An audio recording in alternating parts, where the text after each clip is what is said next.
De retour sur l'Africa Newsroom, notre plateau est toujours au complet avec nous nos invités, Monsieur Diaby, représentant Europe de la société civile ivoirienne, Madame Kofi, docteur en droit, et puis notre éditorialiste Malik Hacher. Et puis on ouvre donc notre partie économique avec la production laitière de 2016 du Zimbabwe qui a atteint 65 millions de litres, soit un volume en hausse de 13% par rapport au résultat de l'année précédente, l'année 2015. Une évolution considérable du secteur qui subit pourtant encore les conséquences de la réforme agraire mise en place en 2000. Corinne Camden. Forte progression dans le secteur agroalimentaire au Zimbabwe. La production laitière du pays a atteint 65 millions de litres durant l'année 2016, une augmentation de 13% par rapport à l'année 2015. Ce résultat fait état des diverses mesures mises en place par le gouvernement sur le plan public et privé pour relancer l'industrie laitière du pays. Rappelons que le secteur laitier zimbabwéen se remet peu à peu des conséquences des réformes agraires lancées en 2000. Des réformes qui avaient conduit à l'expulsion de nombreux fermiers blancs de leurs terres et à une attribution des titres de propriété aux fermiers zimbabwéens. Un épisode qui a énormément affecté la production laitière du pays. Cette hausse de la production tient principalement aux diverses interventions et initiatives menées par les acteurs de la filière, aussi bien du secteur privé que public, pour revitaliser l'industrie laitière dans le but d'assurer une autosuffisance laitière. Les besoins de consommation de lait du Zimbabwe avoisinent les 120 millions de litres par an. Le gouvernement a mis en place des restrictions à l'importation des produits laitiers à bas prix pouvant être produits localement, ce qui a permis de donner un nouveau souffle à la production laitière grâce à l'augmentation des capacités de production de l'industrie locale. Notre gouvernement et les acteurs de l'industrie laitière ont mis en place un partenariat public-privé pour créer un fonds de revitalisation de l'industrie laitière. Ce fonds est utilisé pour importer des génisses pour que nous puissions stimuler la production locale au lieu de continuellement importer du lait.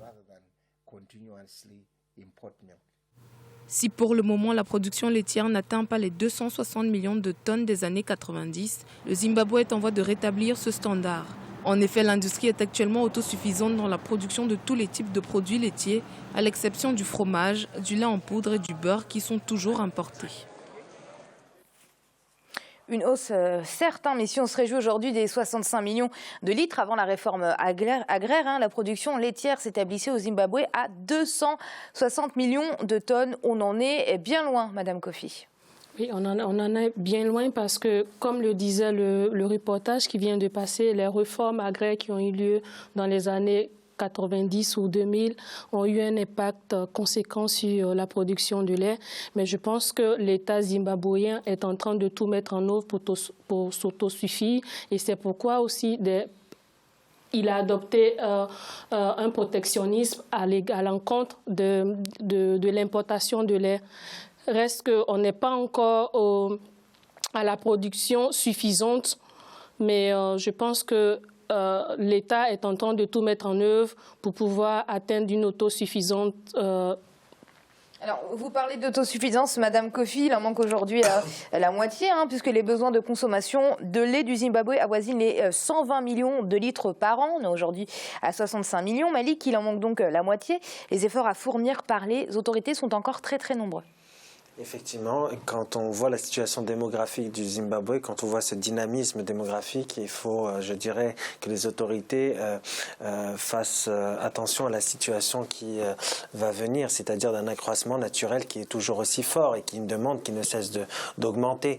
On le dit souvent ici sur ce plateau, le Zimbabwe, c'était le grenier de l'Afrique australe. C'est un pays qui aujourd'hui n'arrive pas à l'autosuffisance alimentaire. Et je serais particulièrement critique de dire effectivement il y a une nouvelle hausse de la production laitière, mais on en est loin, parce qu'on part de très loin, justement. Mettre les acteurs privés, justement, dans ce domaine-là et participer au développement de la filière, c'est très bien.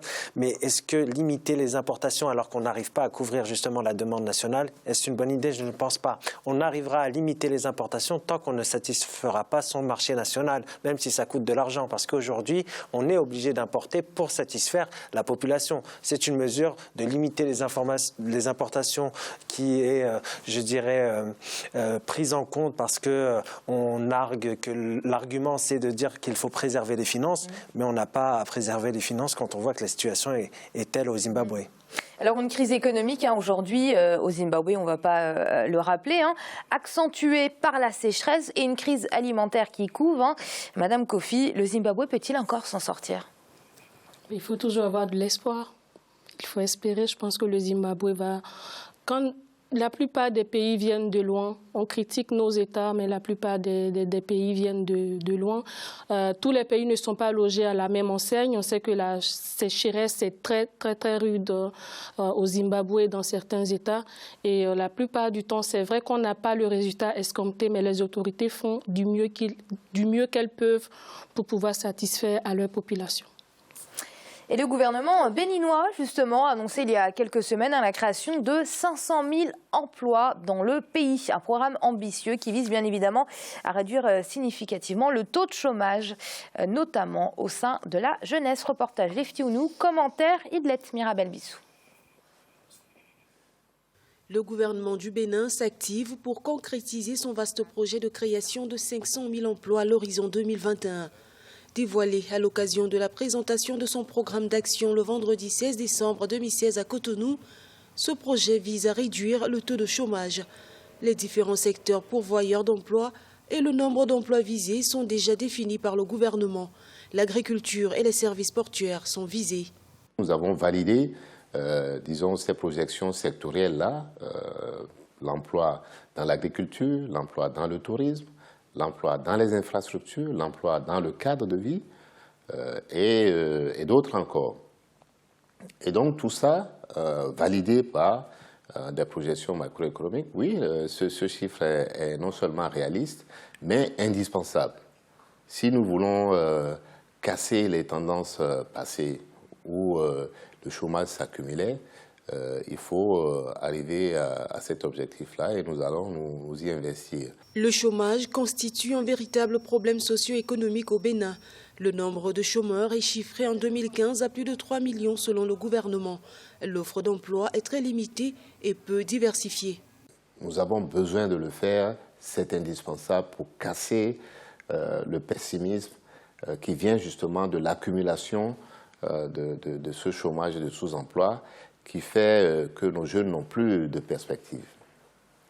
Cela dit, nous avons mis en place des instruments, nous avons mis en place des projets autour desquels il s'agit de mobiliser non seulement les ressources financières, mais aussi l'énergie de nos compatriotes. Et je veux dire à ceux-là, et en particulier aux plus jeunes de nos compatriotes, d'y croire, et de s'engager dans tous les projets, tous les programmes qui leur permettent de saisir ces opportunités. Le gouvernement envisage à long et à court terme des investissements massifs dans plusieurs secteurs, notamment les infrastructures, le tourisme ou l'agriculture. À travers la construction de 20 000 logements sociaux, il souhaite générer près de 100 000 emplois directs et indirects. Aussi, un programme de diversification et d'accroissement des investissements dans le domaine de l'agriculture a été lancé. Il pourra créer près de 15 000 emplois d'ici 2021. Agriculture, services portuaires sont les secteurs clés à avoir été identifiés comme pourvoyeurs d'emplois par les autorités. C'est donc ici que les emplois vont être créés. Monsieur Diaby, est-ce une bonne stratégie ? C'est une bonne stratégie. De toute façon, une politique axée sur la création d'emplois est forcément utile pour un pays. Le secteur portuaire, le Bénin, on le connaît très bien dans ce domaine-là. Il y a le domaine aussi agro-pastoral, le domaine de l'agriculture et puis même des infrastructures. On sait qu'il y a l'exemple de la Côte d'Ivoire. Ces secteurs-là sont des secteurs qui drainent assez d'emplois, qui permettent de créer le maximum d'emplois. Mais ce qu'il faut, et surtout, c'est ce qui est important, en plus du volontarisme et puis de l'ambition politique qui est affichée, c'est qu'il y ait aussi une action de toutes les administrations. On sait que la corruption est un phénomène très galopant dans nos pays et que c'est souvent ça le nœud du problème et qui empêche justement la création, la transformation en tout cas de l'ambition politique en réalité visible sur le terrain. Donc il faudra que le Bénin puisse aussi s'attaquer à ce fléau-là qui est très très important de façon à ce que ces promesses qui peuvent être jugées souvent irréalistes ne finissent pas par créer des désillusions en fait, auprès des populations. Comme en Côte d'Ivoire pour le logement, justement, Madame Kofi, c'est une très belle promesse, une très bonne intention. Maintenant, on attend des résultats concrets. Oui, on attend des résultats concrets parce que le Bénin en a besoin. La plupart du temps, quand vous arrivez au Bénin, ceux qui sont diplômés sont des conducteurs de moto qu'on appelle les émidiants. Personne ne va à l'école pour devenir un conducteur de moto. Et donc, c'est vrai qu'il faut créer des emplois, mais les États africains qui sont des États pauvres doivent réduire aussi leur train de vie.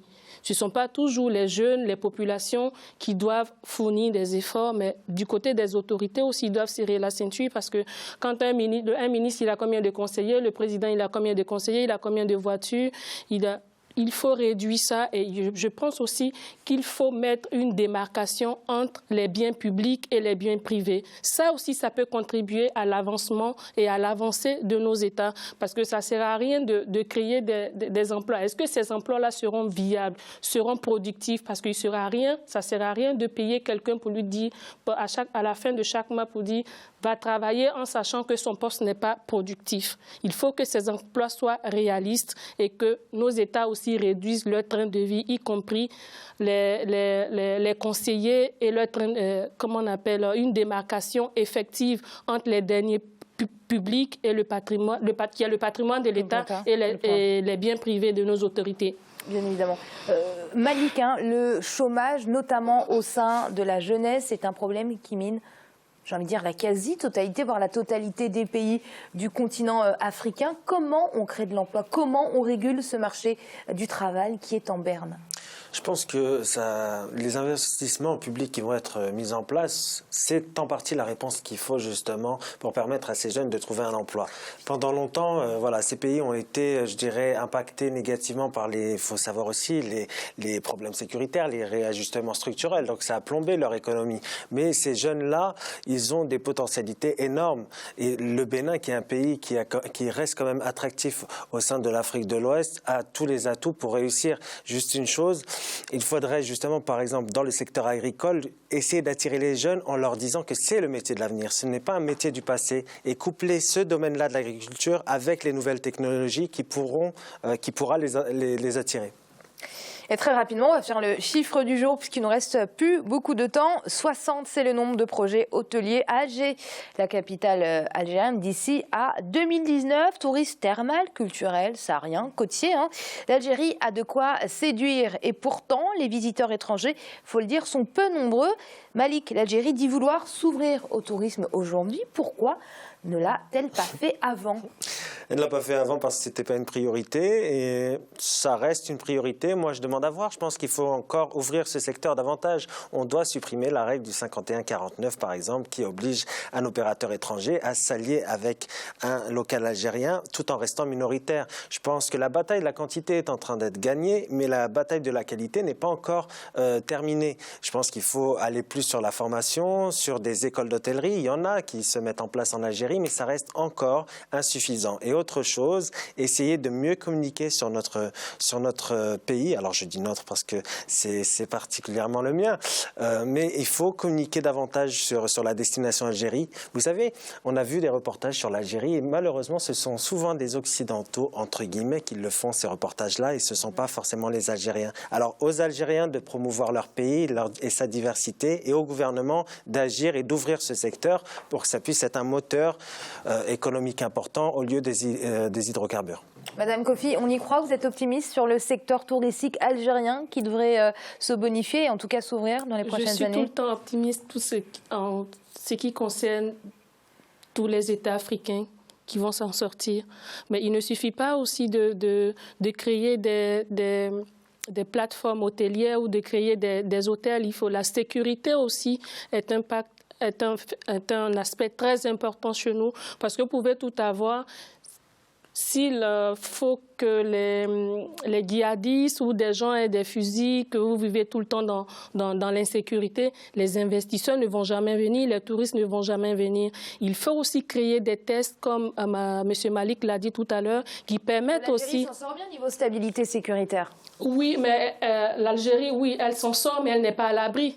Aucun pays n'est à l'abri du terrorisme. Voilà. Donc, même si elle est à l'abri, elle aussi, elle doit avoir, à titre préventif, elle doit aider les autres pays aussi parce que, à assurer leur sécurité parce qu'en Afrique, les frontières sont très poreuses. Il suffit que 2 ou 3 pays limitrophes soient infectés pour que les armes circulent, passent d'une frontière à l'autre. Madame Kofi, je rappelle que vous êtes docteur en droit. Merci pour vos analyses. Je vous en prie. Merci à vous également, Monsieur Diaby. Vous êtes représentant Europe de la société civile ivoirienne. Merci d'avoir participé à cette émission. Merci à vous. Et merci à vous également, Malik. Merci Amira, un plaisir de vous avoir retrouvé et à très bientôt. Plaisir partagé. Merci. Vous l'aurez compris, c'est la fin de cette émission, mais l'Africa Newsroom, ce n'est jamais fini. On se retrouve demain pour une nouvelle émission en cette semaine dédiée aux logements sociaux.